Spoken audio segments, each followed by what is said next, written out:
ఇతను రాజకీయాలకి ఒక రాజకీయ నాయకుడిగా ఇతను ఓకేనా, సెట్ అవుతారు ఇతను? ఆ జూబ్లీ హిల్స్ ని, ఆ క్రిస్టియన్స్ ని అడ్డంగా పెట్టుకుని డబ్బులు సంపాదించడానికే ఈ అవతారం ఎత్తాడు, కొత్త అవతారం ఎత్తాడు అభినయ్ దర్శన్. క్రైస్తవులు గొర్రెలే నిజంగా. అవును, సరే, మీ హక్కుని ప్రజలకి మీరు డబ్బులు ఎవరు? ఓటుకి 2000 3000, నాకు తెలిసి ఓటుకి 10,000 పంచినా ఆశ్చర్యపోవాల్సిన. ఒక 2 కోట్లు 3 కోట్లు పనిచేశారు. వాడు నా కాళ్ళ కింద బానిసలాగా బతకాలి, ఎందుకంటే అమ్ముడు పోయాడు కాబట్టి. అదర్ కంట్రీస్ నుంచి కూడా మీకు డబ్బులు పడతాయి అంటే లక్షలు పడినా కోట్లు పడినా 3 అకౌంట్లకే కదా. నిజంగా పడతాయా పడవ డబ్బులు? అదర్ అజయ్ బాబు గారు అరెస్ట్ అయినప్పుడు ఎంత సంపాదించుంటారు? ఈ రోజు నా దగ్గర ఒక 50 లక్షలు, నా దగ్గర BMW కారు ఉంది. ఎందుకే వాళ్ళు, ఏ నాయకుడు కూడా అట్లా తీసుకోడే. అప్పుడు ప్రవీణ్ పగడాల గారి పేరుతో డబ్బులు అడిగాము, తీసుకున్నాం, గ్రాండ్ గా చేసాం, తప్పే ఉంది.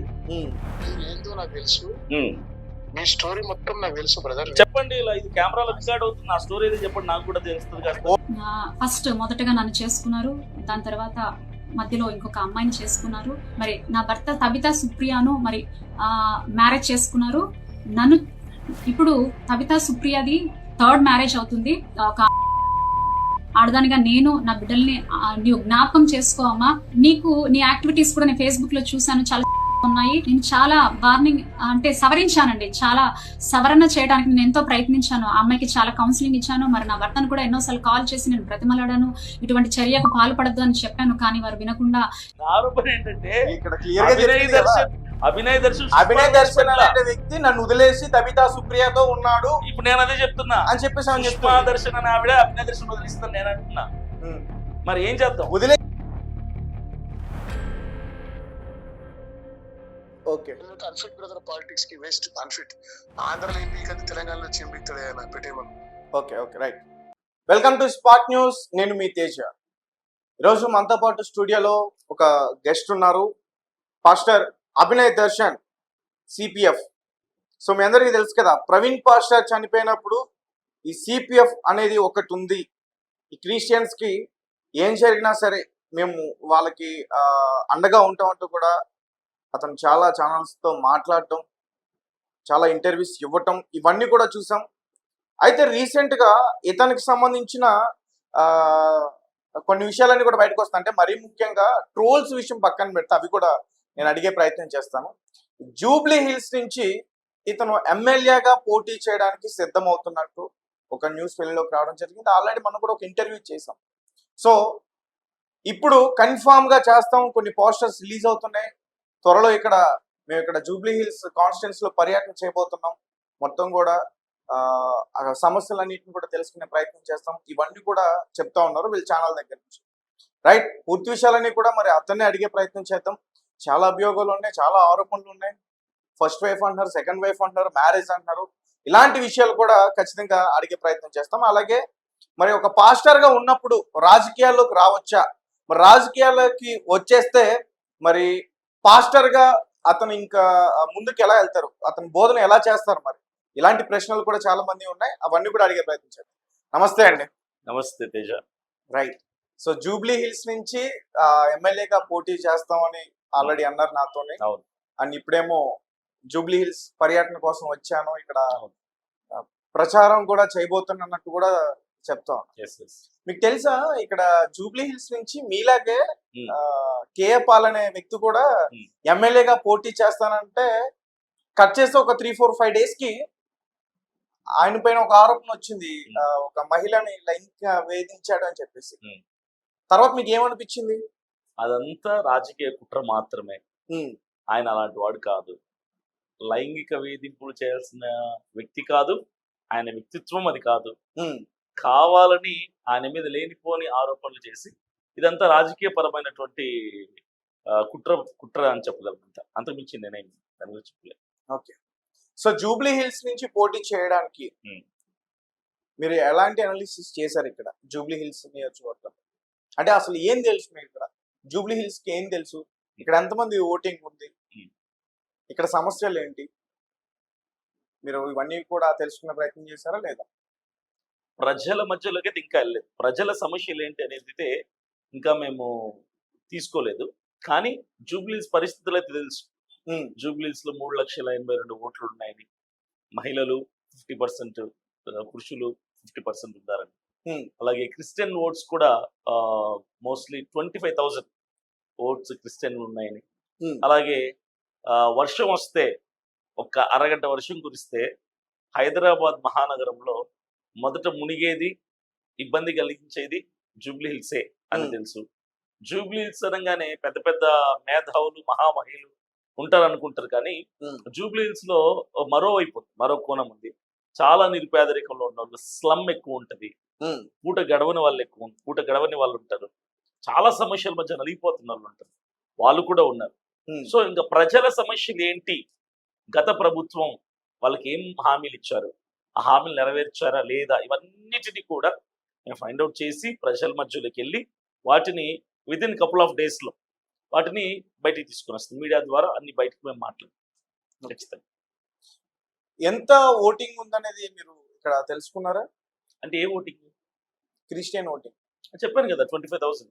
ఓకే. క్రిస్టియన్, అది కూడా ఏంటి అఫీషియల్ గా. నేనంటుంది ఏంటంటే చర్చ్ గోయింగ్ క్రిస్టియన్స్ అంటే వాళ్ళు ఎస్సీ కావచ్చు, ఎస్టీ కావచ్చు, బీసీ కావచ్చు, ఓసీ కావచ్చు, ముస్లిం కావచ్చు, క్రీస్తు రక్తంలో కడగబడి చర్చికి వెళ్ళే ఓటర్స్ సంఖ్య నా గెస్ కరెక్ట్ దాదాపు 50,000 ఉండొచ్చు, ఖచ్చితంగా ఉండొచ్చు. అఫీషియల్ గా అయితే 20 to 25,000 అని చెప్పి ఉంది. 50,000 వరకు ఉండొచ్చు చర్చ్ గోయింగ్ క్రిస్టియన్స్ అందరిని తీసుకుంటాం. సో ప్రధానంగా వాళ్ళని నేను టార్గెట్ చేస్తూ, అలాగే మిగిలినటువంటి వర్గాల వారిని కూడా, మైనార్టీస్, దళితులు, ముస్లిం మైనార్టీస్ అందరినీ కూడా టార్గెట్ చేసి ఇబ్బందికరమైన పరిస్థితుల మధ్య ఎవరైతే నలిగిపోతున్నారో, ఎవరైతే రాజకీయ నాయకుల చేతిలో మోసపోయారో, మభ్యపడ్డారో, వాళ్ళందరినీ టార్గెట్ చేసి వాళ్ళందరి పక్షముగా, నేను కూడా ఒక సామాన్యుడినే కాబట్టి, సామాన్యమైన ప్రజల్లో నుంచి వచ్చిన వాడిని కాబట్టి, సామాన్య ప్రజల యొక్క అవసరాలు, అక్కర్లు, సమస్యలు నాకు తెలుసు కాబట్టి, సో సామాన్యుడిగా నేను బయటకు వచ్చాను, ప్రజల తరపున నిలబడుతున్నాను. Not only for Christians. అందరూ అనుకుంటారు క్రైస్తవుల కోసమే అభినయ దర్శనం నిలబడుతుంది, కాదు. క్రైస్తవుల కోసం, అలాగే మిగిలిన ప్రజల కోసం, నాకు పలానా మతం కోసమే, పలానా కులం కోసమే అన్నది ఏమి లేదు. నేను ప్రజలందరి తరపున న్యాయం చేయాలనుకుంటున్నా, నాయకునిగా నిలబడాలనుకుంటున్నా. సో ఇప్పుడు మీరు పోటీ చేసేది బై ఎలక్షన్స్ లో. ఎస్. ఇక్కడ మాగంటి గోపినాథ్ గారు చనిపోవడం వల్ల బై ఎలక్షన్ వచ్చింది, ఆ ఎలక్షన్స్ లో మీరు పోటీ చేయబోతున్నారు. అవును. మరి ఫస్ట్ ఎందుకు పోటీ చేయాలనే ఆలోచన రాలేదు మీకు ఎలక్షన్ టైంలో? గత ఎలక్షన్స్ కి అసలు పోటీ చేయాలని ఆలోచన లేదు, పార్టీలోకి వెళ్ళాలని కానీ, రాజకీయ రంగ ప్రవేశం చేయాలని కానీ ఇలాంటి థాట్ నాకు లేదు. ప్రవీణ్ పగడాల్ గారు మరణించిన తర్వాత అంతకుముందు నేను ఎప్పుడు క్రైస్తవుల తరపున అరవలేదు, పోరాడలేదు, ఎక్కడ న్యాయం చేయండి అని అనలేదు, ప్రశ్నించలేదు, ఇవేవి లేవు. నేను ఒక స్వార్థికుడుగా నా పని నేను చేసుకుంటూ వెళ్ళిపోయాను. బహిరంగ వేదికల మీద స్వార్థ చేసే వాళ్ళు రాజకీయం చేయొచ్చా? 100% చేయొచ్చు, దాంట్లో ఎలాంటి ఇబ్బంది లేదు. ఈ రోజు రాజకీయం అంటే ఒక పొలిటీషియన్ అంటే ఇప్పుడు ఆ నియోజకవర్గానికి సంబంధించి ఆ సేవా కార్యక్రమాల్లో పూర్తిగా నిమగ్నం అయిపోయి ఉండాలి. ఖచ్చితంగా. మరి మీరు ఇంకా ఈ సువార్త ఇవన్నీ కూడా ఎలా చేయగలుగుతారు? ఎందుకు చేయలేరు? బ్యాలెన్స్ చేస్తారు. ఇప్పుడు జగన్మోహన్ రెడ్డి గారు ఉన్నారు, ఆయన బిజినెస్ లేవా? ఆయన సీఎం గా లేరా గతంలో? పవన్ కళ్యాణ్ గారు ఉన్నారు, జనసేన పార్టీ అధినేత. బిజినెస్ వేరు ఇక్కడ. అదే చెప్తున్నా, పవన్ కళ్యాణ్ గారు ఉన్నారు. ఇప్పుడు ఏదో సినిమా రిలీజ్ అవుతుంది, కొత్త సినిమా రాబోతుంది, షూటింగ్ చేశారు, అంతకుముందు షూటింగ్స్ చేస్తున్నాడు. ఆయన డిప్యూటీ సీఎం గా ఉంటూ అది చేపడుతూ రాజకీయాన్ని, ఇంకొక వైపు సినిమా ఏవైతే సినిమాలో సైన్ చేశాడు వాటిని కంప్లీట్ చేసుకుంటూ వెళ్తున్నాడు.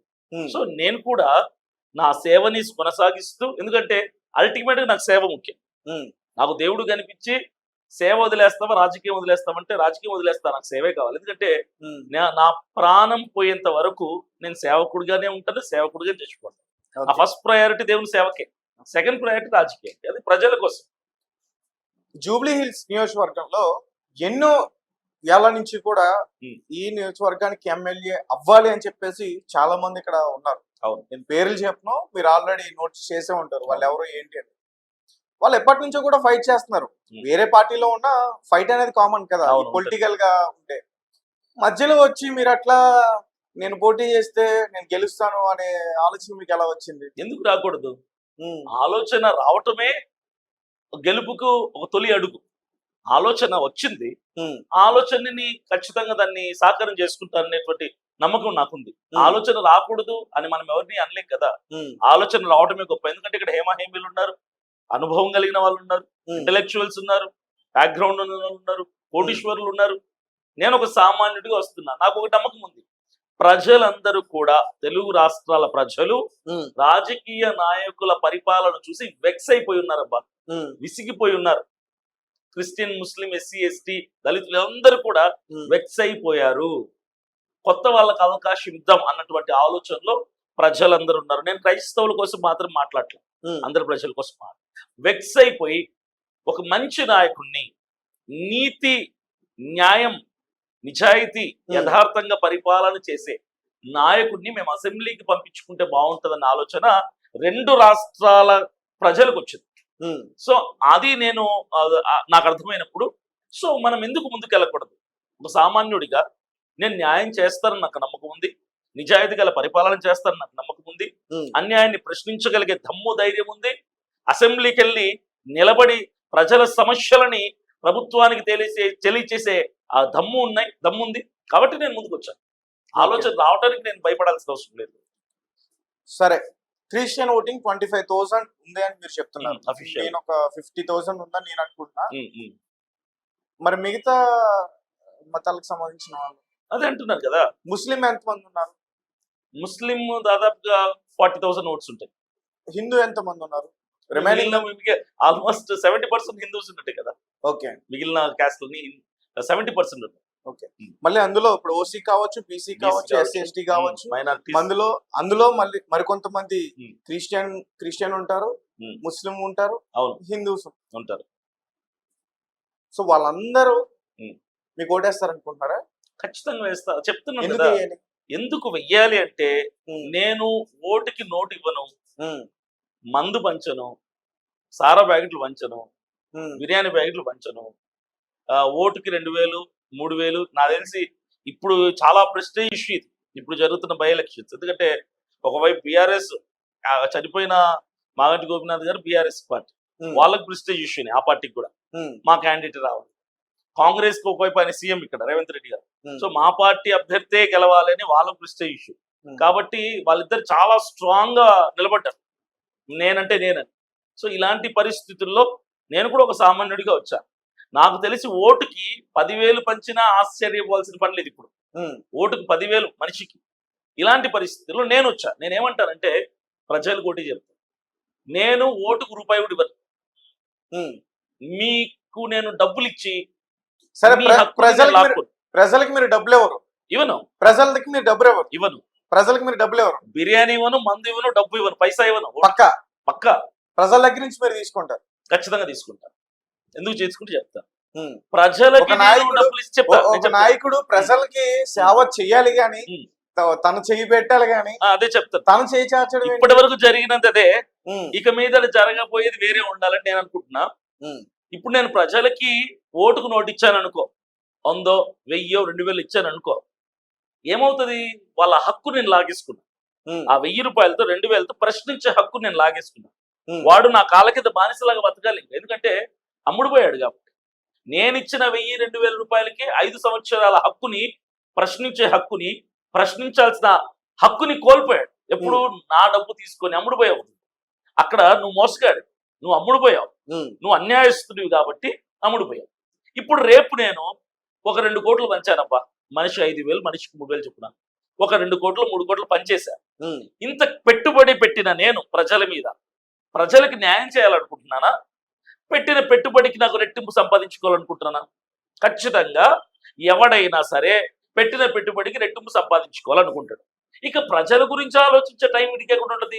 ఎంతసేపు ఇంత పెట్టుబడి పెట్టా మనకు వచ్చిందా, ఇంత పెట్టుబడి పెట్టా లాభం వచ్చిందా, లాభ నష్టాలు చూసుకోవడంలోనే 5 సంవత్సరాలు గడిచిపోతుంది. కానీ ప్రజల క్షేమం గురించి ఆలోచించే సమయం తీరిక విడిగి ఎక్కడిది?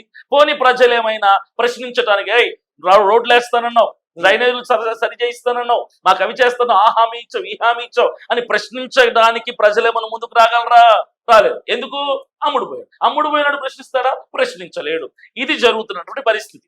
నేనేం చేస్తానంటే, మీరు నాకు 1,000కు 1,000 ఇవ్వద్దు, లక్షలు ఇవ్వద్దు, 100 రూపాయలు ఇవ్వండి. అది కూడా దేనికంటే, నాకు ఎంతమంది మద్దతు తెలుపుతున్నారు 2 రాష్ట్రాల్లో, not only Jubilee hills constituency, I'm talking about 2 Telugu states, 2 రాష్ట్రాల్లో ఎంతమంది, ఎందుకంటే క్రైస్తవుల తరపున ఒక యువకుడిగా బాధ్యతగా నేను ముందుకు వస్తున్నాను కాబట్టి నాకు ఎంతమంది మద్దతు తెలుపుతున్నారో తెలియాలి.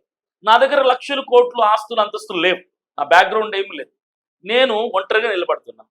నాకు ఫినాన్షియల్ సపోర్ట్ కావాలి, నేను తిరగటానికి, హోటల్లో ఉండటానికి, నామినేషన్ వేయటానికి, నాతో ఉన్న ఒక 5 మంది 10 మందికి భోజనం పెట్టడానికి నాకు డబ్బు కావాలి. ఆ డబ్బు నా దగ్గర లేదు. మీరు నాకు 100 రూపాయలు చొప్పున ఇవ్వండి. నువ్వు రేపు నేను సరైన పరిపాలన చేయకపోతే నిన్ను 100 రూపాయలు డబ్బులు ఇచ్చి నేను గెలిపించుకున్నాను అడిగే హక్కు ఉంది. నువ్వు నాకు 100 ఇచ్చావు, 100తో నీకేమొచ్చింది? హక్కు వచ్చింది, నా మీద నీకు అథారిటీ వచ్చింది, నన్ను నిలదీయొచ్చు. నువ్వు నా డబ్బుతో గెలిచేవారు నువ్వు అనొచ్చు, అవునా కదా? ఆ హక్కు నేను ఇస్తున్నా, నాకు ఇచ్చి ప్రశ్నించి హక్కును తీసుకో. రేపు నేను గెలిస్తే అసెంబ్లీకి వెళ్తే ప్రజల కోసం పని చేయకపోతే చెప్పుచ్చుకొని కొట్టచ్చు ప్రజలు. ఎందుకు? నేను నా డబ్బుతో గెలిచావన్న ఒక కాన్ఫిడెన్స్ వాళ్ళకు ఉంటుంది. నేను డబ్బు ఇస్తే నువ్వు నామినేషన్ వేసావు అన్న ధైర్యం వాళ్ళకు ఉంటుంది. నేను అన్యాయం చేసినా అవినీతి చేసినా వాళ్ళు కాలర్ పట్టుకుని నిలదీస్తారు, ఆ ధైర్యం వాళ్ళకి ఆటోమేటిక్గా వస్తుంది. ఇప్పుడు ప్రజలకు ఆ ధైర్యం ఎందుకు లేదంటే కేవలం డబ్బు కమ్ముడిపోతున్నారు కాబట్టి. ఈ వైఖరి మార్చాలని నేను ఈ సిద్ధాంతం తీసుకొని వస్తుంది. రైట్. సో మీరు పోస్టర్స్ పెట్టారు, మీ ఇన్స్టాగ్రామ్ కావచ్చు, ఫేస్బుక్ కావచ్చు, యూట్యూబ్ ఛానల్స్ కావచ్చు. పోస్టర్ నేను కూడా చూసా, ఇలా 100 రూపాయలు పంపించానంటూ కూడా మీరు పెట్టారు. సో దాని కింద కామెంట్స్ కూడా నేను చూసా. ఒక మహిళ తన ఆస్ట్రేలియా నుంచి అనుకుంటా నాకు పర్సనల్ గా మెసేజ్ చేశారు, నేను చూపిస్తా. అలాగే నేను ఒకసారి మా ఇంటర్వ్యూలో కూడా నేను దాన్ని డిస్ప్లే చేసే ప్రయత్నం చేస్తాను. అభినయ్ పాస్టర్ అనేటోడు ఎక్కడైతే ఇలాంటి అంటే కొంచెం కాంట్రవర్షియల్ గా ఉన్న అట్లాంటిని బేస్ చేసుకుని డబ్బులు సంపాదించడానికి ట్రై చేస్తాడు. ఇప్పుడు జూబ్లీ హిల్స్ కూడా అక్కడ కూడా పోటీ చేయడానికి ఇదే రేస్ లో డబ్బులు సంపాదించడానికే అతను పోటీ చేస్తున్నాడు.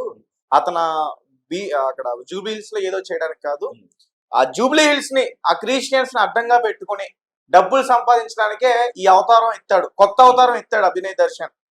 ఇప్పుడు మొన్న ఏమో పాస్టర్, ముందేమో సిపిఎఫ్, తర్వాత పాస్టర్, ఇప్పుడేమో పొలిటీషియన్. ఇంకెన్ని చేస్తాడు అని చెప్పేసి ఒక కామెంట్ పెట్టింది.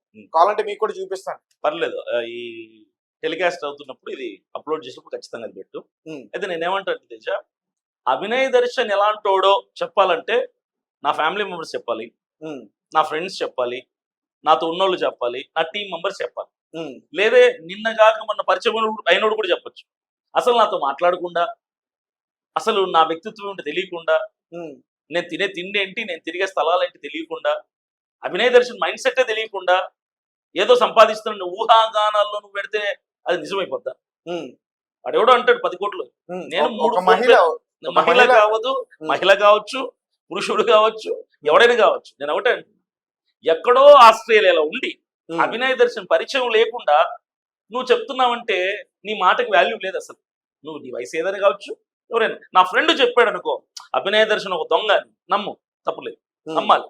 నా ఫ్యామిలీ మెంబర్స్ చెప్పారనుకో వీడు డబ్బు పిచ్చోడు, డబ్బు మదం ఉందడికి అని నమ్మచ్చు, తప్పులేదు.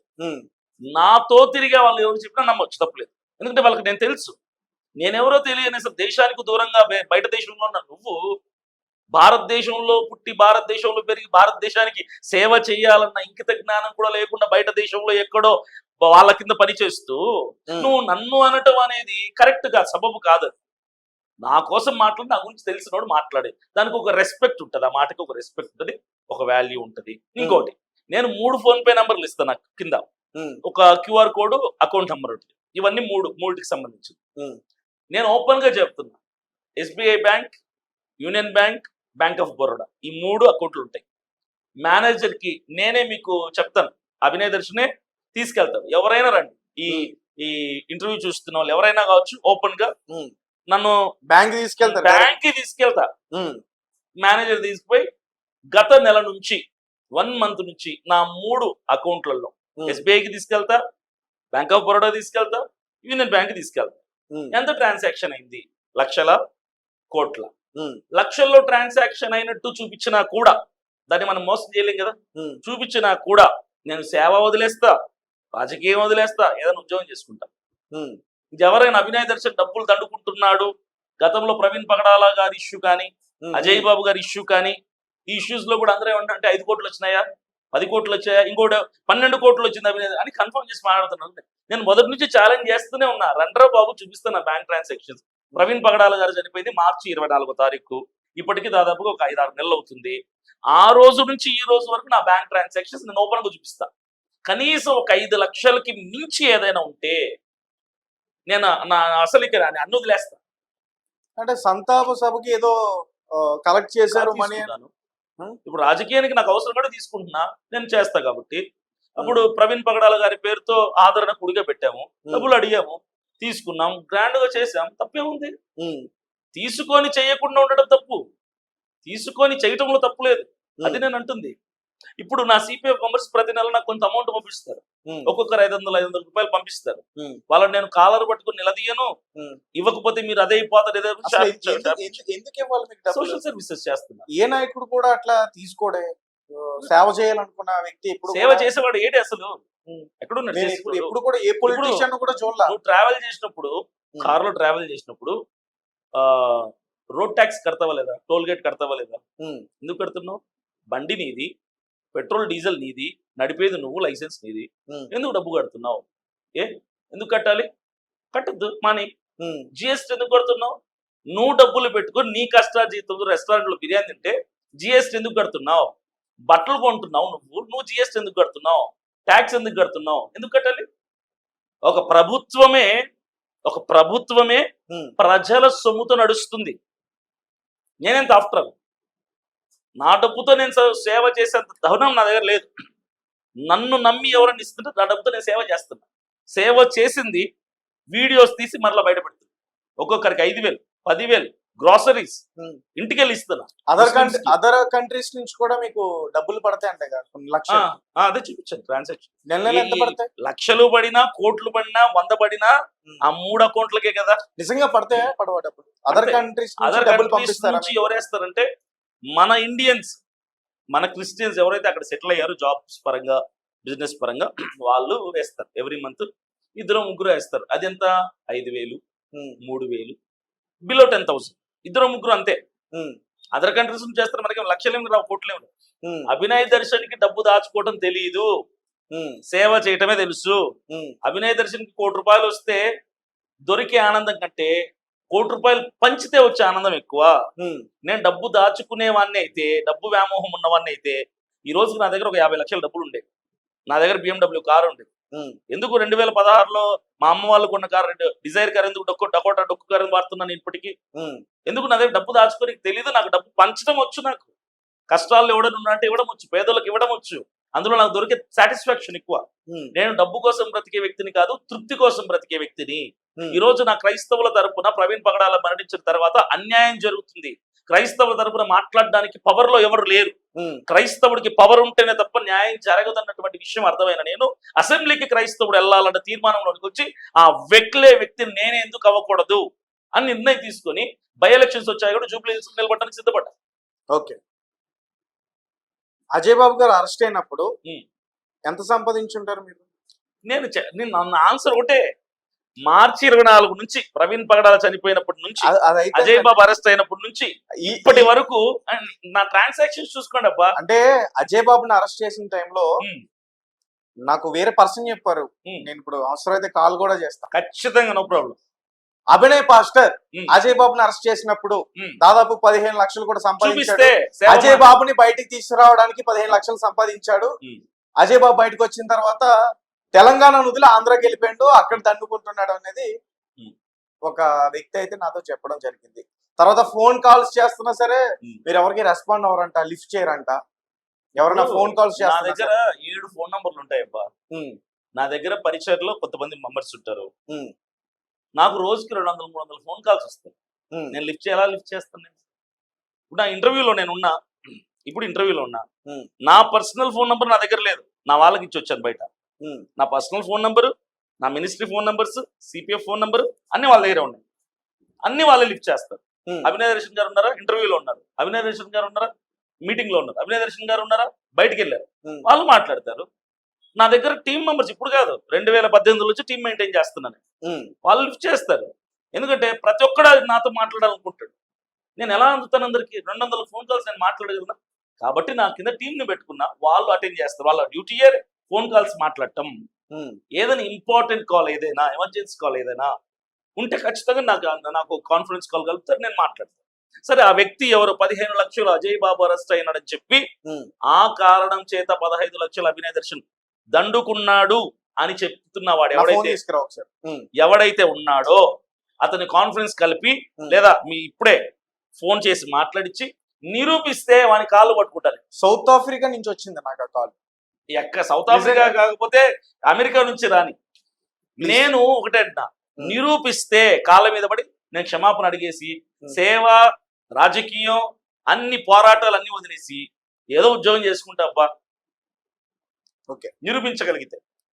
ఒక్క నిమిషం, నేను కాల్ చేస్తున్నా. మీ గురించి ఒకటి ఐర్లాండ్ నుంచి ఒక కాల్ వచ్చింది, ఆస్ట్రేలియా నుంచి ఒక కాల్ వచ్చింది, సౌత్ ఆఫ్రికా నుంచి ఒక కాల్ వచ్చింది, కర్ణాటక నుంచి కూడా ఒక కాల్ వచ్చింది. హలో అన్న, నమస్తే. నమస్తే. రైట్, అభినయ్ దర్శన్ గారు నా ముందు కూర్చున్నారు, ఇప్పుడు మా స్టూడియోలో ఉన్నారు. ఓకే, మీరు సౌత్ ఆఫ్రికా నుంచే కదా నాకు కాల్ చేశారు ఇంతకు ముందు? అవును. రైట్, ఏంటి మీరు అభినయ్ దర్శన్ గారిని ఏం అడగాలనుకున్నారు ఒకసారి అడగండి. అంటే అభినయ్ దర్శన్ అంటే స్పిరిచువల్ స్పీకరే కదా? ఎస్. అంటే నేను ఒకటే క్వశ్చన్, అంటే నేను కాంట్రవర్సీ క్వశ్చన్ ఏం అడగలేదు. నేను మన ఒక వీడియో చూసిన అతనిది.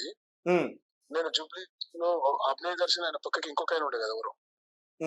పాస్టర్ అజయ్ బాబా. పాస్టర్ అజయ్ బాబు, అభినయ్ దర్శన్ ఇద్దరు కలిసి జూబ్లీ హిల్స్ లో మేము కంటెస్ట్ చేస్తాము, ఎమ్మెల్యే లెక్కుంటాము, ఎమ్మెల్యే కంటెస్ట్ చేస్తాం, పాలిటిక్స్ లోకి వస్తాము, అది అవసరం అన్నట్టు డిబేట్ లో మాట్లాడారు. అవునా? అవును. ఇప్పుడు అజయ్ బాబు గాని అభినయ్ దర్శన్ గాని ఇప్పుడు 2 రాష్ట్రాలలో ఫేమస్ అయిన ఎందుకు అంటే క్రిస్టియన్స్ కోసం మాట్లాడడం, క్రిస్టియన్ కోసం నిలబడడం, మంచి మాటలు, ఒక సత్యమైన మాటలు, పబ్లిక్ ని ఒక మంచి మార్గంలో నడిపేయడం కోసమే ఫేమస్. మొన్న ఆయన అరెస్ట్ చేసినప్పుడు తెలంగాణలో కూడా మనం యూత్ అందరం ఉండి, యూత్ అందరూ జైలుకు పోయి అక్కడ పోయి ఒక పెద్ద ఆ సెన్సేషన్ తేవడానికి కారణం కూడా ఆయన మత ప్రచారకుడనే, ఒక పాస్టర్ అనే. అంటే ఆయన ఇండివిజువల్ ఐడెంటిటీ అనేది స్పిరిచువల్ గా ఒక పాస్టర్ అనే, ఓకే, రిలీజియస్ స్పీకర్ అని. ఇప్పుడు అతను పాలిటిక్స్ కి వస్తే మరి ఆయన సంఘంలో ఒక చర్చ్ ఉంది, ఇఫ్ ఐఎమ్ నాట్ రాంగ్. ఆ చర్చ్ లో మరి వాక్యం ఎవరు చెప్తారు, పరిచర్య ఎవరు చేస్తారు? ఆయన ఎమ్మెల్యే అయితే. అది నేను అడిగే క్వశ్చన్. ఇప్పుడు రాజకీయంలో రావడానికి పాస్టర్ వస్తే మరి మొత్తం బ్లాక్ అండ్ వైట్ అయిపోతుంది కదా బ్రదర్? ఓకే, ఒక నిమిషం, దీనికి ఆయన మీరు అడిగింది ఆయన విన్నారు, ఒకసారి ఆయన ఏం సమాధానం చెప్తారు ఒకసారి విన్నారు. మీకు వినిపించింది కదా? వినిపించింది. దీనికి ఆన్సర్ చేయండి ఒకసారి. నేను ఒకటే అంటాను, క్రైస్తవుల పరమైనటువంటి సందేహం, ప్రశ్న ఏదైనా ఉంటే నేను వాళ్ళకు ఒకటి చెప్తా. ఫస్ట్, బైబిల్ చదివారా? బైబిల్ రాజకీయం గురించి ఏమంటుంది? మనకు అల్టిమేట్ గా మనకు నమూనా బైబిలే. మనకు బైబిలే నమూనా అన్నప్పుడు ఓల్డ్ అండ్ న్యూ టెస్టిమెంట్స్ లో కలిపి 66 పుస్తకాలు ఉన్నాయి. 66 పుస్తకాలు గల పరిశుద్ధ బైబిల్ గ్రంథంలో రాజకీయాలకు వెళ్ళటం నేరం, పాపం, తప్పు అని యేసుక్రీస్తు ప్రభువులు వారు కానీ తన భక్తులతో కానీ ఎక్కడన్నా రాయించాడా? రాయిస్తే చూపించండి, మేము డ్రాప్ అయిపోతాం. చెప్పండి, వినిపిస్తుంది. చెప్పండి, వినపడుతుంది, చెప్పండి. నేను ఒకటే ప్రశ్న అడుగుతున్నా. బైబుల్ నేను చదివినా, ఆయన నాకు క్వశ్చన్ కాదు. బైబుల్లో 66 పుస్తకాలు నేను చెప్పడం, నేను కూడా క్రిస్టియన్, అవన్నీ వద్దు బ్రదర్. ఒకటే క్వశ్చన్, నువ్వు పాస్టర్వి, చర్చ్ ఆల్టర్ మీద ప్రసంగం చేస్తావు, రేపు ఎమ్మెల్యే అవుతావు, అసెంబ్లీలో స్పీకర్ లాగా మాట్లాడతావా మైక్ లో, మరి చర్చ్ మీద ప్రసంగం ఎవరు చేస్తారని అడుగుతున్నా, అంతే. చర్చిలో క్రైస్తవుడే చేస్తాడండి. ఎమ్మెల్యేగా గెలిచినా, ఎంపీగా గెలిచినా, మినిస్టర్ హోదాలో ఉన్నా, విని చెప్తాను, టైం బ్యాలెన్స్ చేయగలిగిన ఆ జ్ఞానం ఉన్నవాడే రాజకీయాల్లో నిలబడతాడు. ఆ జ్ఞానం లేని వాడు నిలబడ్డండి. ఎవిడెన్స్, రుజువులు లేకుండా వాక్యాన్ని మీరు చూపించకుండా, రెఫరెన్స్ కోట్ చేయకుండా నేను వాక్యం గానీ స్పిరిచువల్ గానీ మాట్లాడలేదు. మీరు మాట్లాడలేదు కాబట్టి నేను ఏం చెప్తున్నానంటే, ఒకవేళ నేను సీఎం అయినా, ఎంపీ అయినా, ఎమ్మెల్యే అయినా, మినిస్టర్ అయినా సరే, నేను ఆదివారం సంఘంలో వాక్యం చెబుతాను. వాక్యం చెప్పగలిగితేనే నేను రాజకీయం చేస్తాను. సభలకు వెళ్తాను, నేను సేవ చేస్తాను. ఏమండి మిగతా రోజులు ఆదివారం మీరు చర్చకు వస్తారు, ఓకే. మిగతా రోజులు చెప్తున్నానండి, రెండు బ్యాలెన్స్ చేయగలిగిన జ్ఞానం నాకుంది కాబట్టి నేను రాజకీయ రంగ ప్రవేశం చేస్తున్నా. అభినయ్ దర్శన్ అనేవాడు కానీ అజయ్ బాబు అనేవాడు కానీ చచ్చే నాటికి సేవకులంగా చేస్తాము. మేము దేవుని సేవకులం, అల్టిమేట్ గా మనం అదే. మేము రెండింటిని బ్యాలెన్స్ చేయగలుగుతామన్న నమ్మకం మాకుంది కాబట్టి ఈ రోజు ప్రజలు మమ్మల్ని నమ్ముతున్నారు. అభినయ్ గారు మాకు కూడా ఉంది కాబట్టి మీరు ఇంకా కంటెస్ట్ చేయకముందుకే మీరు ఎమ్మెల్యే అవుతారు, మేము గెలిపించుకుంటామని చెప్తున్నారు. అది కూడా తెలంగాణలో మీకు అర్థమైతలేదు పాయింట్. ఇప్పుడు మీరు కంటెస్ట్ చేయకముందుకే, మీరు రాకముందుకే మీరు ఎమ్మెల్యే అని నేను చెప్తున్నా. ఎందుకంటే మేము గెలిపించుకుంటాము క్రిస్టియన్ కాబట్టి, లేకపోతే మీరు మంచి చెడ్డలు గెలిపించుకుంటాం. రెండోది నేను ఏమంటానంటే, క్రైస్తవు నాకు తెలిసేంత మటుకు, సరే మీకు తెలిసేంత నాకు తెలియదేమో కానీ, ఒక పాస్టర్ అంటే 24 hours గొర్రెల కాపరి అని తెలుసు. గొర్రెల కాపరి 24 hours గొర్రెలు కూడా ఉండాలి, లేకపోతే ఒక్కటైనా తప్పిపోతుంది అని నాకు తెలుసు. అంటే జస్ట్ వెయిట్ అండి, 24 గంటలు గొర్రెలు ఉంటారు కదండి, గొర్రెలు ఉద్యోగాలకు వెళ్తారు కదండి క్రైస్తవులు. ఆదివారమే కదండి అది సెలవు ఉంటుంది అందరికి. 24 గంటలు పాస్టర్ గారి ఇంట్లో వచ్చి కూర్చోంటారంటారా క్రైస్తవులందరూ? అంటే మీరు చర్చికి వెళ్తారు లేదు నాకు తెలీదు. అంటే మీరు అడిగిన క్వశ్చన్ కి నేను ఆన్సర్ చెప్పాక మీరు నెక్స్ట్ క్వశ్చన్ అడగండి. 24 గంటలు కాపరి గొర్రెలను కాచుకుని ఉంటారన్నారు కదా, 24 గంటలు ఉద్యోగాలకి, స్కూళ్ళకి, కాలేజీలకి, బిజినెస్లకి వెళ్లకుండా పాస్టర్ గారి ఇంట్లో కూర్చోంటారు, లేదంటే చర్చిలో కూర్చోంటారు తలుపులు తెరుచుకొని? నాకు తెలిసి ఆదివారం ఒకటే వస్తారు క్రైస్తవులు, లేదంటే శుక్రవారం ఉపవాస కుడికి వస్తారు, లేదంటే శనివారం సాయంకాలం పరిశుద్ధాత్మ కుడికి వస్తారు. ఆ 3 తప్ప ఇంకా దేనికి రారండి. అవునా? ఆదివారం మాత్రమే ఫుల్ ప్లెజ్డ్ గా సంఘంలో 100 మంది ఉంటే 90 మంది అటెండ్ అయ్యేది ఆదివారం ఒక్కటే.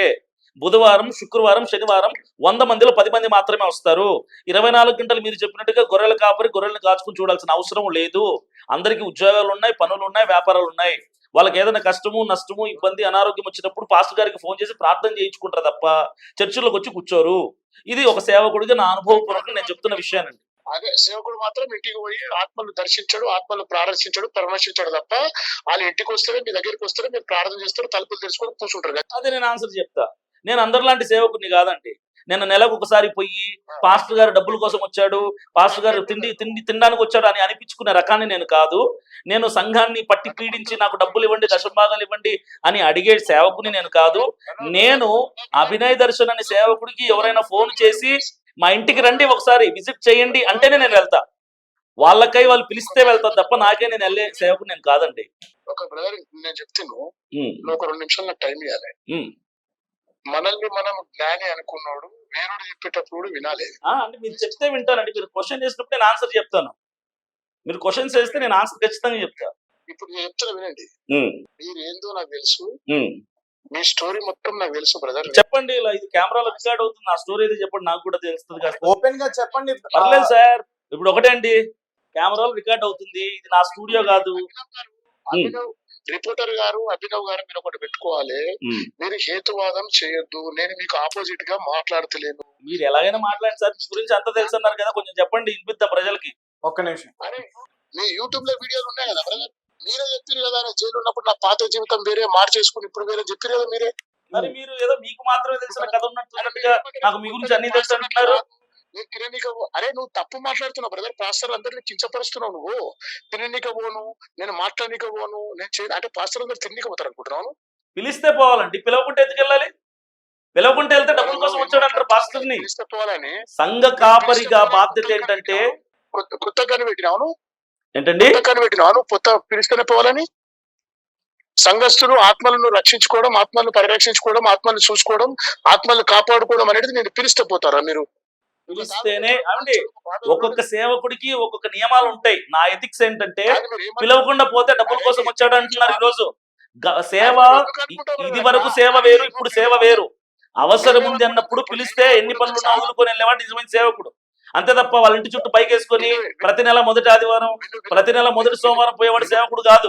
ఒక్క నిమిషం అభినయ్ గారు, ఒక్క నిమిషం సార్ చెప్పండి. తేజ గారు ఒకటే సెకండ్ నేను కంక్లూడ్ చేస్తా. ఓకే. నాకు అర్థమైంది ఏంటంటే సొంత రూల్స్ మనం పెట్టుకోవడం అనేది మన ఇష్టం, కానీ ఆ సొంత రూల్స్ పెట్టి కమ్యూనిటీని డిస్టర్బ్ చేయడం అనేది తప్పు. ఈయన చెప్పింది మొత్తం ఇప్పుడు మీరు ఏమంటారు? ఈయన రూల్స్ పెట్టి క్రిస్టియన్ కమ్యూనిటీని డిస్టర్బ్ చేస్తున్నారని మీరు చెప్తున్నారా? అరే మీకు అనిపిస్తుంది కదా బ్రదర్, నేను తిండి కోసం పోను, పైసల కోసం పోను, దేని కోసం పోము అంటే, ఇప్పుడు మా ఇంటికి ఒక పాస్టర్ వచ్చింది అనుకో, నేను పిలవక ముందుకు నేనేం ఫీల్ అవుతా, అయ్యో నేను బాధలున్నా, దేవుడు నన్ను నడిపించిండు, దేవుడు మా దగ్గరికి తెప్పించిండు, మాకు ఓదార్పు తెప్పించిండు అని చెప్తున్నా. దీనికి ఈయనేమంటుండు, సపరేట్ మీనింగ్ పెట్టి ఏమంటుండే, నేను డబ్బుల కోసం పోనండి, డబ్బుల కోసం వచ్చిన అనుకుంటారు, తిండి కోసం వచ్చిన అనుకుంటారు. అంటే పాస్టర్ అనేటోడే ఇంటికి విజిట్ చేయాలి, ప్రార్థనలు చేయాలి, ఇంటింటికి పోయి ఆత్మలు ఎట్లున్నారో రక్షించుకోవడమే పాస్టర్ పని. దానికి నేను కొత్త అభిప్రాయం చెప్తే ఇక నేను ఏం మాట్లాడతానండి చెప్పు. నేను బైబిల్లో ఉన్నది చెప్తున్నా అండి, మీకు బైబిల్ తెలియదు కాబట్టి మీరు సొంతంగా ఏమో మాట్లాడేసుకుంటున్నారు. రాజకీయంలో కూడా ఇంత అవసరం పనికిరాదు, రాజకీయంలో కూడా ఇట్లా పనికిరాదు, ఇంత ఆవేశం పనికిరాదు. ప్రతిదీ మనం మంచిగా తీసుకోవాలా. యేసుప్రభు ఇప్పుడు పాస్టర్ అయి ఉంటే యేసుప్రభుని మనం తీసుకొని కొట్టినా తిట్టినా 2 మాటలు వినాలా, గౌరవంగా మాట్లాడాలి తప్ప ఇంత అగ్రెసివ్నెస్ అనేది మంచిది కాదు. ఈ రోజు అదే అనేది, క్రైస్తవుడు అంటే కొట్టినా తిట్టినా పడాలా అనే వాళ్ళు ఉన్నారు కాబట్టి వాళ్ళని కాలర్ పట్టుకోవడానికి వస్తున్నా నేను. నేను కొట్టిన అంటలే, మన యాటిట్యూడ్ అనేది ముంగటంతో కొట్లన్నట్టు ఉండొద్దు.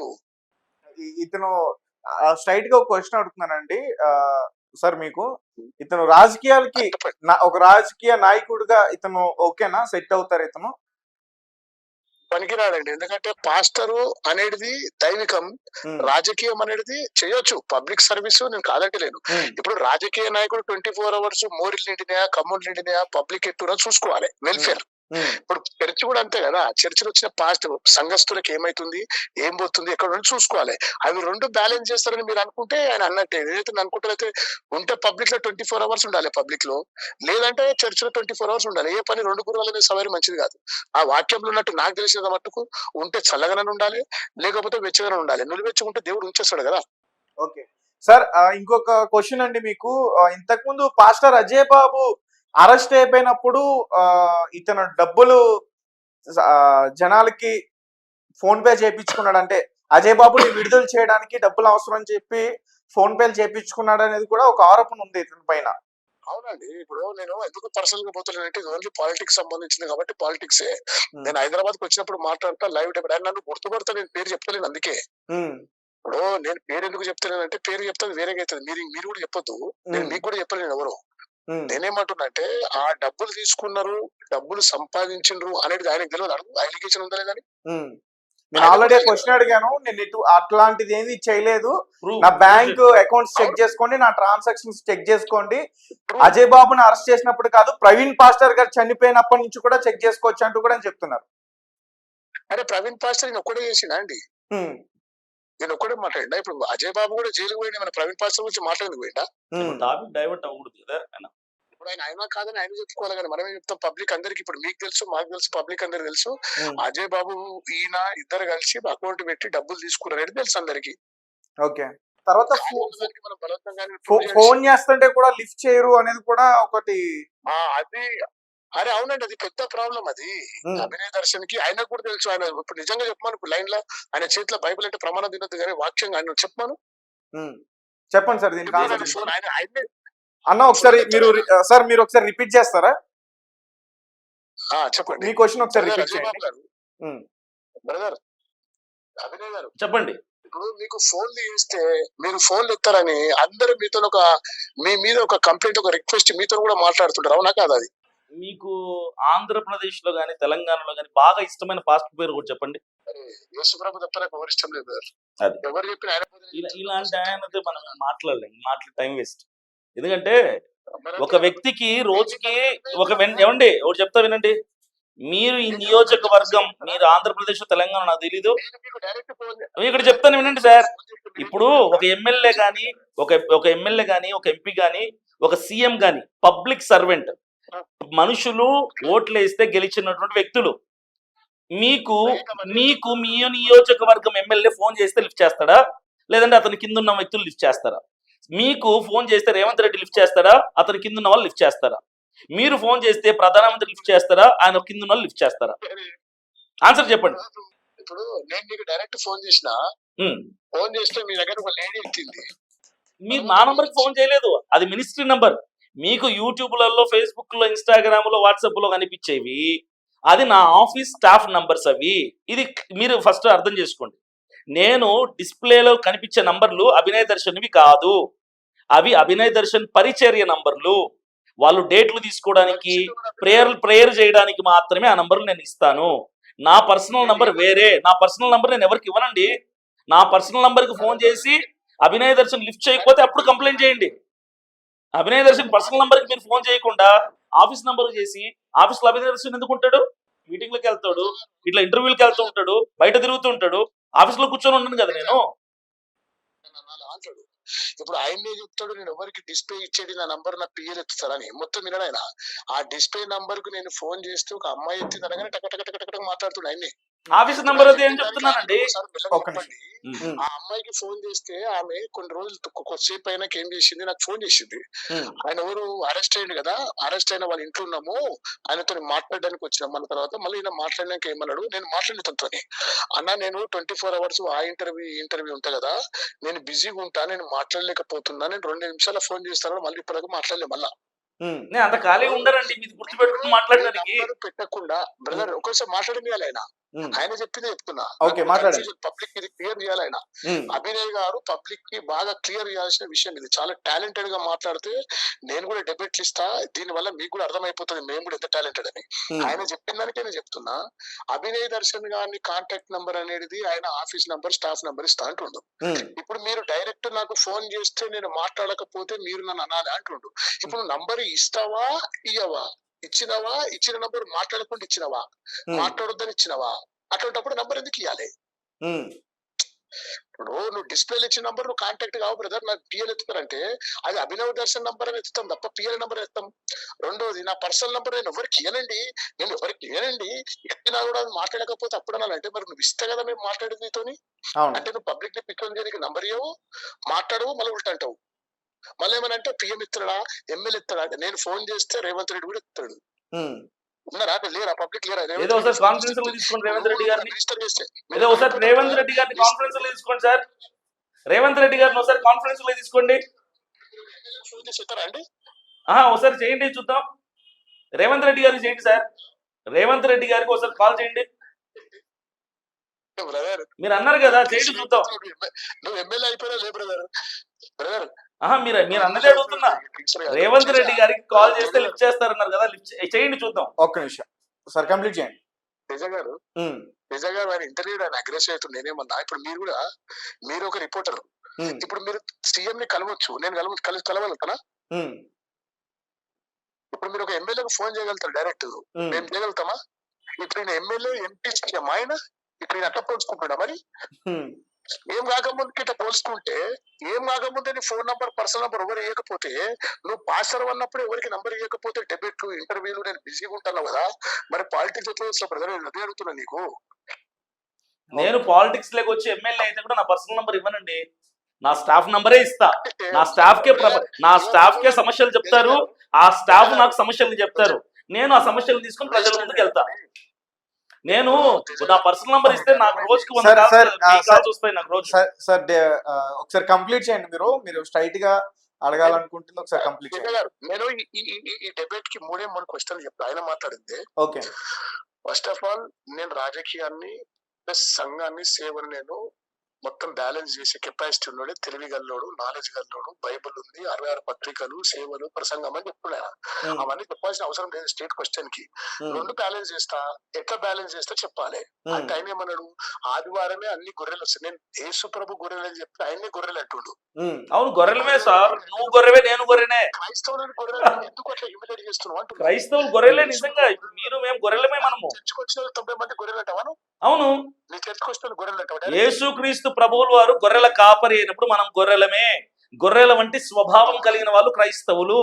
గొర్రెలంటే తోక 4 కాళ్ళు ఉన్నాయని కాదండి. గొర్రె అంటే స్వభావము, వినయ విధేయత, గౌరవము. దాన్ని గొర్రె తత్వం మాత్రమే తప్ప 4 కాళ్ళు తోక కాదు. చెప్పండి. మీరు బ్రదర్ ఒక్క మాటకు మీరు వాక్యం చెప్తే పరిశాన్ బ్రదర్. ఇంటర్వ్యూలలో చాలా పోతురేమో, కొన్ని తగ్గించుకోండి. నేనేమంటున్నా 99 గొర్రెలు మాకు ఆదివారం వస్తాయి, బుధవారం వస్తాయి, ఈయన చెప్పిన డేట్లకి వస్తారు అంటున్నారు. మరి 24 hours తలుపులు తెలుసుకొని సంఘం పెట్టుకొని సతీష్ బ్రదర్ గాని వేరే బ్రదర్ అంతా తలుపులు తెలుసుకొని దినకర్ బ్రదర్ ప్రార్థన చేస్తుండ్రు, వాళ్ళు తప్పు అంటారా? రెండవది, నేను డిస్ప్లేలలో ఇచ్చే నంబర్ నా నంబర్ కాదు, నా స్టాఫ్ నంబర్, నా పర్సనల్ నంబర్ నేను ఎవరికి ఇయ్యను. సరే మీరు చెప్పిన సతీష్ బ్రదర్ ఫోన్ చేసి మాట్లాడతారా? అడగండి. ఓకే రైట్, ఇది వేరేలా కన్వే అవుతుంది.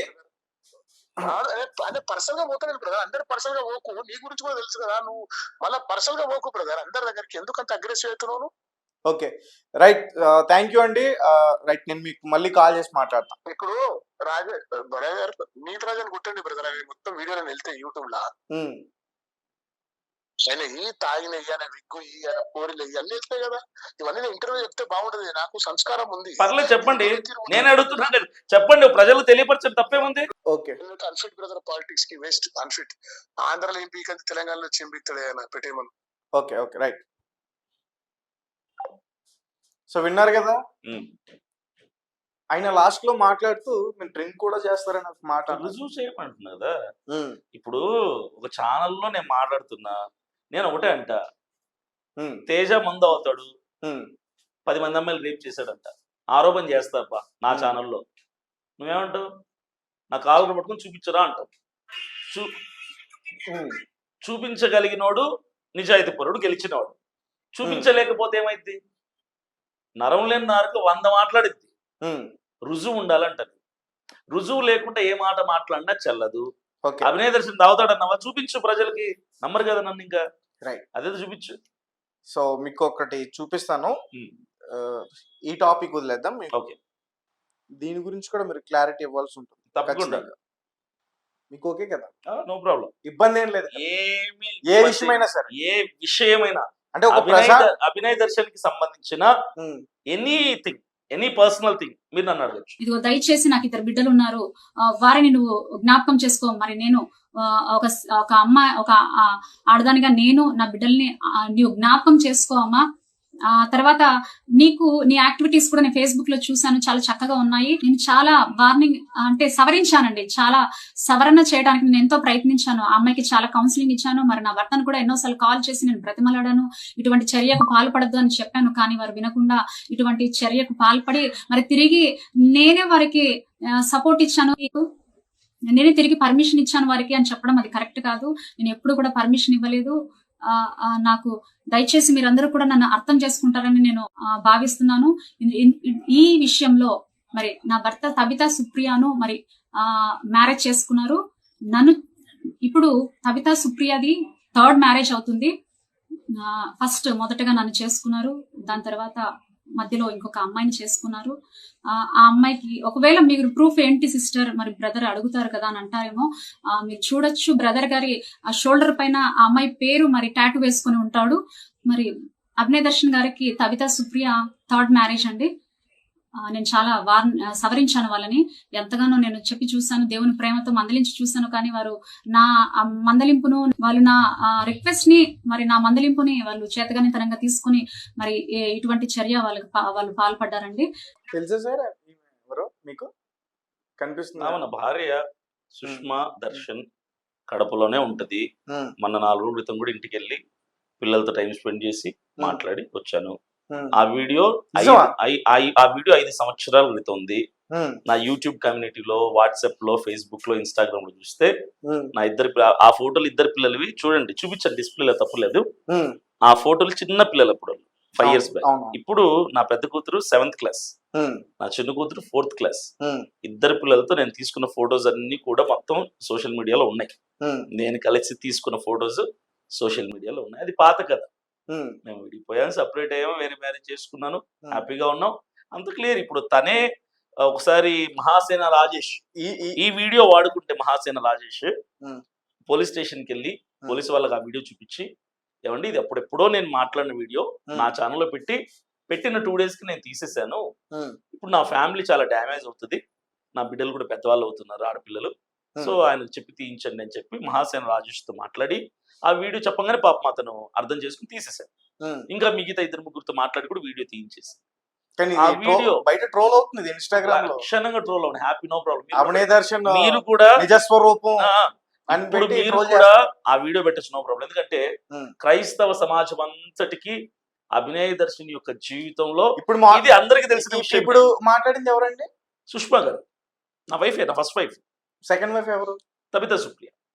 కానీ ఇక్కడ తబితా సుప్రియ 3rd వైఫ్ అని చెప్తున్నారు. మరి 2వ ఎక్కడికి వెళ్ళిపోయింది? సైలెంట్ గా ఎందుకుందామే, ఎక్కడుంది?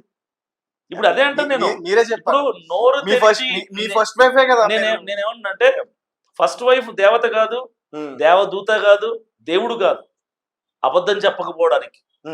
5 సంవత్సరాల క్రితం మాకు జరిగిన గొడవల వల్ల అభినయ దర్శన్ డిగ్రేడ్ చేయడానికి, ఇంకా అవన్నీ మాట్లాడుకుంటే మరలా ఫ్యామిలీలో మాకు ఇష్యూస్ వస్తాయి. డిగ్రేడ్ చేయడానికి ఆమె వెనక కొంతమంది ఉండి ఫ్యామిలీ సంబంధించి కర్ణాటక నుంచి నాకు కాల్ చేశారు. తెలుసు, ఫ్రాన్సిస్ కన్నా అయినట్టు చేస్తుంటాడు నాకు తెలిసి, నాకు కరెక్ట్ అయితే వాడే పెట్టాడు. వాడికి ఇప్పుడు ఫోన్ చేసి వీడియో తీయమంటే కనీసం ఆడ మనిషి చేసిందన్న ఇంకిత జ్ఞానం లేకుండా ఈమెనే బెదిరిస్తున్నాడు తిరిగి. నేను తీయని ఏం చేసుకుంటావు చేసుకోపోయి. అతను కూడా ఒక పాస్టరే. సో ఇవన్నీ ఏంటంటే అయిపోయిన విషయాలు, ఫ్యామిలీ ఇష్యూస్ అని చాలా సెన్సిటివ్. కానీ నేను చాలా ఛానల్స్ లో బాగా వైరల్ అవుతుంది, ట్రోల్ అవుతుంది, నో ప్రాబ్లం. మీ ఛానల్లో కూడా ఈ వీడియో ఫోన్ మాట్లాడుకున్నది పక్కన వేయండి, ఆవిడ మాట్లాడేది వేసి వినిపించాను, నో ప్రాబ్లం. దీనికి నా సమాధానం అందరికి ఆల్రెడీ చెప్పేశారు. సో అభినయ దర్శన్ గారికి 3 పెళ్లిలేని 2 కానీ అక్కడ 3 అంటున్నారు. ఇప్పుడు రెండో వైఫ్ గురించి ఆమె క్లియర్ గా ఇన్ఫర్మేషన్ కూడా చెప్పారండి. భుజం మీద టాటూ ఉంటదండి. టాటూ అంటే ప్రేమించిన రోజుల్లో వేసుకున్న టాటూ అది. ఇప్పుడు మనిషిని డిగ్రేడ్ చేయడానికి 100 చెప్తారు. నేనేమంటానంటే భార్య అనే మనిషి భూమి మీద ఎక్కడ ఉంటది కదా, ఏది తీసుకురా కెమెరా ముందుకు తీసుకురా, మనం మాట్లాడితే అయిపోద్ది కదా నా పని. ఇప్పుడు నేనేమన్నా, నా ఫస్ట్ మ్యారేజ్ బ్రేక్ అయింది కొన్ని కారణాల వలన, ఒంటరిగా ఉండలేం కాబట్టి ఇంకో మ్యారేజ్ చేసుకున్నా, హ్యాపీగా ఉన్నాం లైఫ్ లో. మరి ఇంకొక ఆమె ఎవరో ఉన్నప్పుడు ఆమె ఎక్కడుంది, ఎందుకు అజ్ఞాతవాసంలోకి వెళ్ళిపోయింది, ఎందుకు ముందుకు రావట్లేదు? మరి ఇప్పుడు ఫేమస్ అయ్యాను కదా, ఇప్పుడు కెమెరా ముందుకు రావాలి కదా. మీరు జూబ్లీ హిల్స్ ప్రచారంలోకి వెళ్ళారనుకోండి, ఇదే క్వశ్చన్ అడుగుతారు. ఆ జూబ్లీ హిల్స్ ఎవరో ఏ ప్రశ్న, ఈయన కుటుంబాన్ని సరిగ్గా చక్కగా చూసుకోలేదు, ప్రజలకు ఏం చేస్తాడని అడుగుతారు. కుటుంబాన్ని చక్కగా చూసుకోలేదు, భార్యనే వదిలేసి ఇలా చేశాడు. భార్యను వదిలేసింది. నా ఆరోపణ అది. నా ఆరోపణ ఏంటంటే ఇక్కడ క్లియర్ అభినయ్ దర్శన్ అనే వ్యక్తి నన్ను వదిలేసి తబితా సుప్రియతో ఉన్నాడు. ఇప్పుడు నేను అదే చెప్తున్నా అని చెప్పేసి దర్శన్ అని ఆవిడ అభినయ్ దర్శన్ వదిలేసిందని నేను అంటున్నా. మరి ఏం చేద్దాం, వదిలేసిందని చెప్తున్నారు కానీ తప్పుగా మాట్లాడకూడదు. నేను దయచేసి క్షమించాలి. వేరేలా ఉంటుంది మళ్ళా. వినే చెప్తున్నా, ఒకటి చెప్తున్నా. ఆవిడే నన్ను దూరం చేసుకుంది, ఆవిడే నన్ను వదిలేసుకుంది. ఆవిడే ఎన్నోసార్లు 20 సార్లు మేము వెళ్ళి, మా కుటుంబ పెద్దలందరం వెళ్ళి కలుసుకుందామని ప్రయత్నం చేసినా సరే అభినయ్ దర్శన్ సరిగ్గా సంపాదించడం లేదని చెప్పి ఆమె ఒక గవర్నమెంట్ ఎంప్లాయ్, అవన్నీ మాట్లాడటం అనవసరం. ఒక గవర్నమెంట్ ఎంప్లాయ్ ఆవిడ, మంచి ఇన్కమ్ ఉంది. మా ఇద్దరి మధ్యలో కొన్ని ఫినాన్షియల్ డిస్టర్బెన్సెస్ వచ్చాయి, ఆర్థిక పరమైన ఇబ్బందుల వల్ల విడిపోయాం. జరిగింది అదే, ఆర్థిక పరమైన ఇబ్బందుల వల్ల. అవి చెప్పట్లే, అది చెప్పింది. అది 45 నిమిషాల వీడియో ఆవిడ మాట్లాడేది. అది ఎవడో కట్ చేసి వాడికి కావాల్సింది మాత్రం పెట్టాడు. అది 45 నిమిషాల వీడియో. ఆ వీడియో నా దగ్గర ఉంది. ఆవిడ దాంట్లో చాలా క్లియర్ గా మాట్లాడుతుంది. ఆ 45 నిమిషాల వీడియోలో ఈ ఆరోపణ తప్ప నా మీద చెడ్డోడని గాని, నన్ను కొట్టాడని గాని, నా బిడ్డలు సరిగ్గా చూసుకోలేదు ఎక్కడ చెప్పు. చాలా మంచోడు. సుష్మా దర్శన, ఆవిడ పేరు సుష్మా అన్నా హిప్సిపా. ఓకే, ఆధార్ కార్డులో ఉంది. మీరు సుష్మా దర్శన్ ఎందుకు అంటున్నారు? నా వైఫ్ గా ఉండదు కాబట్టి. ఇప్పుడు మీ వైఫ్ గా ఉన్నారా? మరి వైఫే కదా. ఇప్పుడు హస్బెండ్ ఎవరంటే నా పేరు రాస్తుంది. డైవర్స్ అయిందా? అయింది, ఇప్పుడు అయింది రీసెంట్ గా. ఓకే, 5 years క్రితం జరిగినటువంటి. సెకండ్ వైఫ్ తో డైవర్స్ అయిందా? ఎక్కడ సెకండ్ వైఫ్? కానీ ఆమె చెప్తుంది అబద్ధం అది. అందుకే నేను అంటున్నా, ఇప్పుడు ఆమె దేవదూత ఆమె చెప్తే నిజమైపోవడానికి. ఇప్పుడు ఆమె అంటది ఇంకో 10 పెళ్లి చేసుకున్నాడు అంటది, నిజమైపోద్దా? 11 చేసుకున్నాడు అంటే నిజమైపోద్దా? నేను ఒకటే అంట, అభినయ్ దర్శన్ తాగుతాడా? ప్రూవ్ చేయండి, రుజువు చేయండి. 3 పెళ్లి చేసుకున్నాడు, ప్రూవ్ చేయండి. మీ క్రిస్టియన్ కమ్యూనిటీలో నుంచే ఒక పర్సన్ అభినయ్ దర్శన్ తాగుతాడు అని చెప్పేసి ఒక ఆరోపణ చేశారు. ప్రూవ్ చేయండి. ఒక్క నిమిషం నన్ను కంప్లీట్ చేయండి. అలాగే అభినయ్ దర్శన్ అజయ్ బాబుని అరెస్ట్ చేసినప్పుడు ప్రవీణ్ పగడా గారు చనిపోయినప్పుడు కూడా డబ్బులు సంపాదించాడు, వాళ్ళ పేర్లు చెప్పుకుని ఫోన్ పే నెంబర్లు పెట్టి డబ్బులు సంపాదించుకున్నాడు అనే ఒక ఆరోపణ ఉంది. ఇంకా మూడోది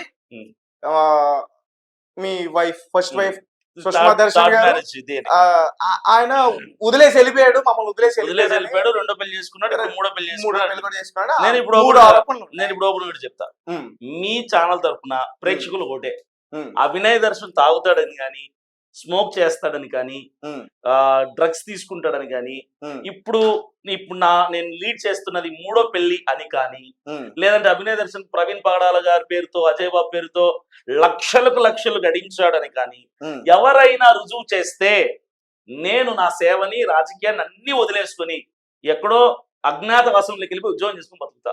నిరూపించగలిగిన వాళ్ళు ఉంటే you can come and prove it. Okay.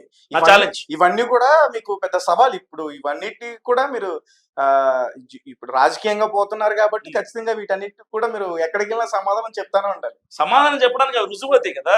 అబద్ధాలకి సమాధానం ఏం చెప్తాను నేను? నిజాలు తీసుకొచ్చి కెమెరా ముందు పెట్టండి. సెకండ్ వైఫ్ అన్నారు కదా, అకౌంట్ తెచ్చి పెట్టండి. తాగుతాడు అన్నది తాగే ఫోటో తెచ్చి పెట్టండి. స్మోకింగ్ ఫోటో పెట్టండి. ఇవన్నీ తెచ్చి పెట్టాలి. అది ప్రూవ్ చేస్తే ప్రజలు నన్ను నమ్మరు కదా.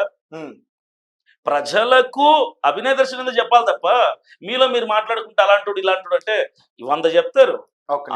సో ఇద్దరు ఆడబిడ్డలు అభినయ దర్శన్ గారు మాట్లాడతారు, వాళ్ళతోటి చక్కగా మాట్లాడతారు. మిస్ అవుతారా? నా బిడ్డలే నా ప్రపంచం. మిస్ అయ్యేదే నేను ఉండేది కడపలోనే. వెళ్తారా వాళ్ళు మీ దగ్గరికి వెళ్తాను. ఏమంటారు నార్మల్ గా మీరు కలిసినప్పుడు ఎట్లా ఉంటది? నా పిల్లలు నా ప్రపంచం. నాకు దేవుడు తర్వాత భూమి మీద ఎవరైనా ఉన్నారంటే నా 2 డాటర్సే. ఇది అందరికీ తెలుసు. నాకు ఫ్యామిలీ అభినయ్ దర్శన్ ఎలాంటి వాడు అనేది నా ఫ్యామిలీ మెంబర్స్ అందరికీ తెలుసు. నా వ్యక్తిత్వం ఏంటి, డబ్బుల్లో నేనేంటి, ఫ్యామిలీలో నేనేంటి, ఏం జరిగిందని విడిపోయాం, ఏం జరిగిందని ఇంకో మ్యారేజ్ చేసుకున్నా, ఇవన్నీ అందరికి తెలుసు. నేను ఇప్పటికీ నా సొంత ఊరు అయినటువంటి కడప పట్టణంలోనే ఉంటున్నా. ఇప్పటికీ సుష్మా దర్శన్ గారికి దగ్గరలోనే జస్ట్ వాకబుల్ డిస్టెన్స్ లోనే నేను ఉంటున్నా. ఇది చాలా క్లియర్. తప్పు చేసినోడైతే ఎక్కడ ఎందుకు ఉంటాడు? ఎవరు వదిలేసి ఎక్కడికో పారిపోతాడు. కానీ ఏమంటారు కలిసినప్పుడు? చాలా బాగుంటాం, చాలా హ్యాపీగా ఉంటారు. పిల్లలకి మిస్ అవ్వరా మరి? అంటే మీతో కలిసి ఉన్నట్లేదు. మిస్ అంటే వాళ్ళకి అలవాటు అర్థమైంది. మీరే చెప్తున్నారు ఇద్దరు ఆడబిడ్డలు. నాకు తెలిసి ఒకరికి 8th క్లాస్, ఇంకొకరు 7th class, 4th class. Okay. తండ్రి అవసరం ఖచ్చితంగా ఉంటుంది. ఖచ్చితంగా ఉంటుంది. ఆ ఏజ్ లో ఉంటుంది. చిన్న ఆ తండ్రి అవసరం ఉన్నప్పుడు నేను ఉన్నా. నా బిడ్డలు నా గుండెల మీద పెరిగేది. ఎందుకంటే నా వైఫ్ జాబ్కి వెళ్ళేది, ఉదయం వెళ్ళి సాయంకాలం వచ్చేది. నేను ఇంట్లో ఉండేవాడిని. మీటింగ్స్ అప్పుడు పెద్దగా ఉండేవి కాదు, ఖాళీగా ఉండేవాడిని. నా పిల్లలు నేనే పెంచాను. గుర్తొచ్చి అట్లా ఎందుకు గుర్తురారు? ఖచ్చితంగా గుర్తొస్తారు. నా పిల్లలకి నేను చేయాల్సిన నేను చేస్తూనే ఉంటాను. నా బిడ్డలకి నేను తండ్రిగా నేను దూరంగా ఉన్నా, నేను చేయాల్సిన బాధ్యతలు నేను చేస్తాను. ఎప్పుడు మిస్ అవ్వరా? అంటే బిడ్డలకి అట్లా దూరంగా ఉన్నాను, వాళ్ళతో ఉంటే బాగున్నాను అనిపించిందా? వాళ్ళ దగ్గరికి ఉంటాను కదా కావాల్సినప్పుడల్లా. ఇప్పుడు వాళ్ళు పెద్దగా అయ్యారు. 7th క్లాస్, 4th క్లాస్ అంటే పెద్ద పిల్లలే కదా. మన రీసెంట్ కూడా వెళ్ళాను, ఒక 1.5 month వాళ్ళతో టైం స్పెండ్ చేశాను పిల్లలతో. చాలా హ్యాపీగా వాళ్ళ స్కూల్ కి తీసుకెళ్లారు, ఫ్రెండ్స్ తో పరిచయం చేశారు, వాళ్ళ టీచర్స్ పరిచయం చేశారు, అందరు పరిచయం చేశారు మా డాడీ అని చెప్పి. ఓకే. సో వాళ్ళతో ఎటువంటి ఇబ్బంది లేదు, పిల్లలతోని మీ వైఫ్ తో. ఇప్పుడు బయట ట్రోల్ చేస్తున్నారు కానీ మీరు బాగానే ఉన్నారు. ఇప్పుడు ఆ ట్రోల్ చేస్తున్న వీడియోని బట్టి తను సఫర్ అవుతుంది, పిల్లలు సఫర్ అవుతున్నారు, నేను సఫర్ అవుతున్నా. అది ఎప్పుడో వీడియో తీసుకొని వచ్చి వాళ్ళు ఇప్పుడు ట్రోల్ చేయడం అనేది కరెక్ట్ కాదు, ఎవరైతే ట్రోల్ చేస్తున్నారో. సో మీరు దాంట్లో ఆనందం పొందుకోండి, నో ప్రాబ్లం. ఒక పాస్టర్ ఇలా ఉండొచ్చు అండి? నార్మల్ ఇప్పుడు ఇలా 3 మ్యారేజ్ అంటారా? 3 మ్యారేజ్. 3 అని అనద్దు. 3 అంటే నేను యాక్సెప్ట్ చేయను. ఎందుకంటే ఎవిడెన్స్ ఉన్న తర్వాతనే మనం మాట్లాడు. 2 సెకండ్ మ్యారేజ్ చేసుకోవాలి అన్నది ఒక పాస్టర్ ఉండొచ్చు అంటే ఉండకూడదు అంట నేను. ఎందుకంటే నేను చేసిన దాన్ని నేను సమర్థించుకునే వ్యక్తిత్వం నాది కాదు. తప్పునే అంటాను.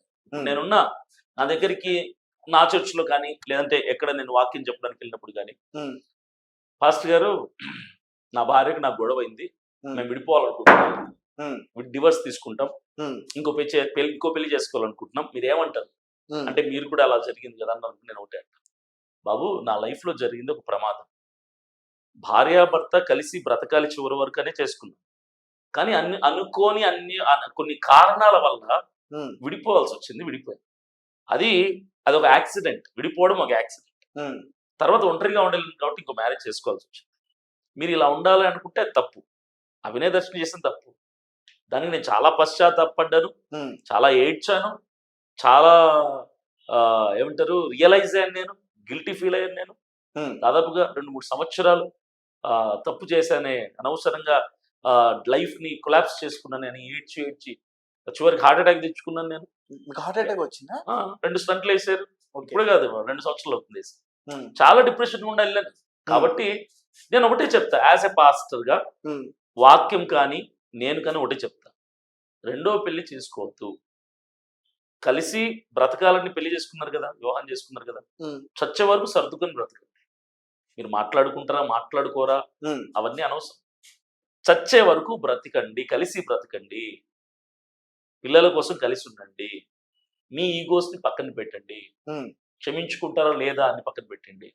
నువ్వు పెళ్లి చేసుకుంది దేవదూతని కాదు, నువ్వు పెళ్లి చేసుకుని దేవదత్తంగా. మనిషి అంటేనే బలహీనుడు, మనిషి అంటేనే బలహీనుడు. వాళ్ళకి ఎక్కడో లోపాలు ఉంటాయి, ఏదో తప్పులు చేస్తూ ఉంటారు, ఏదో ఒకటి ఎక్కడో చోట స్లిప్ అవుతూ ఉంటారు. అర్థం చేసుకొని క్షమించగలిగితే కుటుంబం బాగుంటుంది.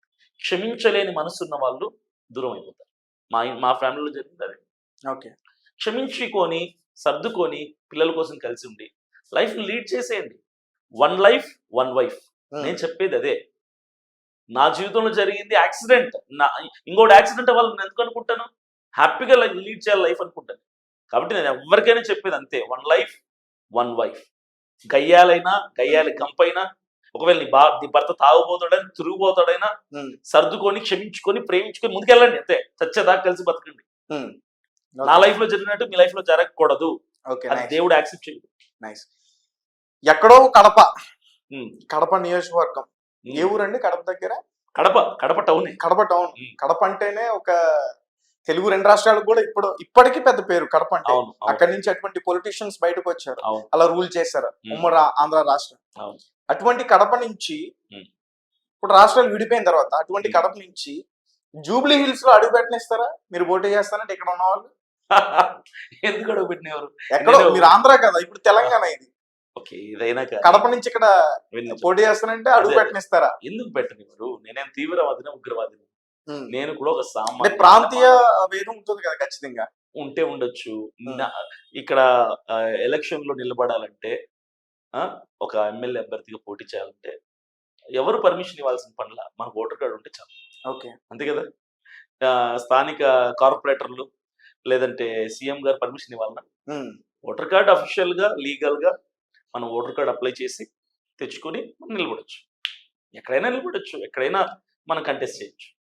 అది చట్టం మనకు అనుమతి ఇచ్చింది కదా, అలా నిలబడు. బెదిరింపు కాల్స్ అని వచ్చా ఈ మధ్య కాలంలో? బెదిరింపు కాల్స్ ఈ మధ్య కాలంలో కాదు, మార్చి 24 స్టార్ట్ రావటం వస్తూనే ఉంటాయి. కంటిన్యూస్ గా తిడుతూనే ఉంటారు, చంపుతా ఉంటారు. నువ్వు ఎక్కడున్నావు మాకు తెలుసు, నిన్ను ఫాలో అవుతున్నామంటారు.